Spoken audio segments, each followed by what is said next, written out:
Don't panic, everybody. James Creedon is here, which means it's time for Media Watch. We're starting with Facebook, aren't we, James, which has a bug, which is French for a virus. Right. And these rumours originated in France. So it is indeed a bug, a French rumoured bug, which has been now reported around the world.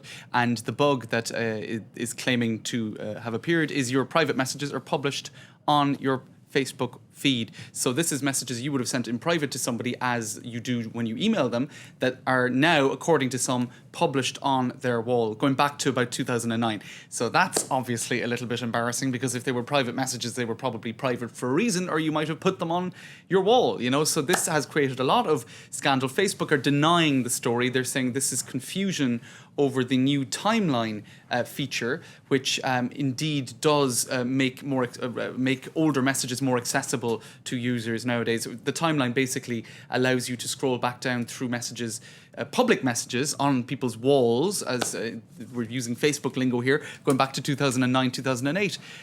But this is something else that's being reported. Let me show you online, right? Because Numerama claim to have captured got a screen grab of a message that Mark Zuckerberg apparently sent to a guy called Dave Morin, right?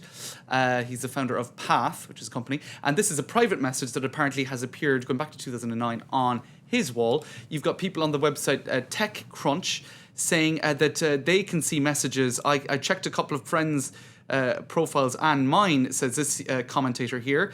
There are very private messages, especially on my one. I'm 100% sure they're mixed with real wall posts, though. Facebook is denying this, but a lot of internet users around the world are saying that they have seen evidence of this themselves. Private messages that are now public. In fact, even people in the France 24 newsroom this afternoon have noticed this on their Facebook pages. So maybe we're all mad and Facebook is the only sane one here.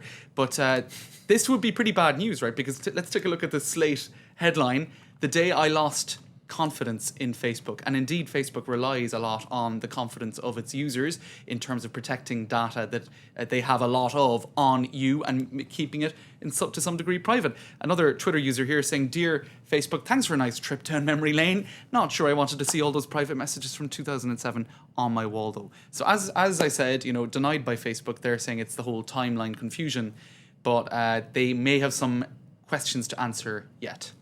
And what's this about The Guardian talking about Facebook's Generation Y nightmare? Right, now that was an article I saw earlier today. Let's take a look at this Facebook's Generation Y nightmare. What they've done is they took an imaginary person called Tina Porter, who is from New Mexico, etc. And she's 18 and she's a Facebook user and pretty prudent about Facebook. Her parents have warned her, her teachers have warned her, don't put up all your private details, etc. They fast forward in this article to 2020.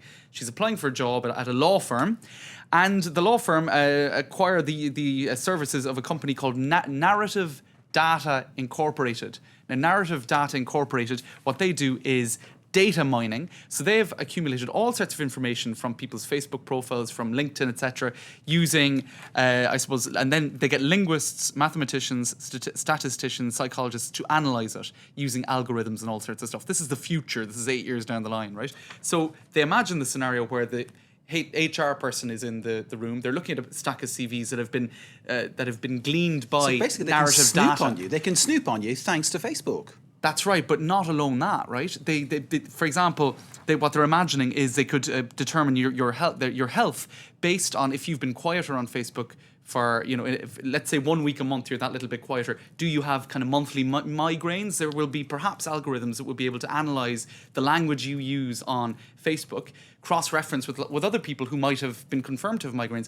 Essentially what they're saying is you could be in a situation where your CV is being analysed not just for what you've done, your studies, etc., but you know, your trace, your footprint. This is clearly disgraceful, if not nonsense. Just get in there and overwhelm them with your performance in the interview. That's all we can say. This is it. Okay, let's talk about Le Monde now. And, all right, very quick. What they're advising François Hollande to do about the Greens. Well, this was very controversial today. They had a front page editorial saying, kick out the 2 Green ministers. Now, it's a socialist government. There are 2 Green ministers. And they said, look, these guys are part of a political party called the Greens that are against austerity measures in Europe, which François Hollande is trying to push through. This is completely, what would you say, hypocritical. They can't stay in the government under these circumstances. So there's been a lot of criticism, actually, of a front page editorial of this newspaper being quite this political. Cécile Duflot, one of those ministers, says, no, not on your Nelly, I'm staying. So that was a big story in France today, a schism in the government, and calls on 2 Green ministers to go. If indeed it's Cécile Duflot's choice to stay. James, right. thank you very much indeed. James Creedon with Media Watch. Thank you, sir. Short break after that. We're back with news, sport. Theo Walcott says he's staying. Well, he's discussing with Arsenal. It's not about the money. And in culture, Skunk Anansi. A blast from the past. Stay with us.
A meticulous selection process that pays attention to the smallest detail. Integrated into a production process aspiring to the highest standard. To attain a distinctive and outstanding level of quality. Thai Foods, loved and trusted worldwide under the Thailand Trust mark. Globally trusted.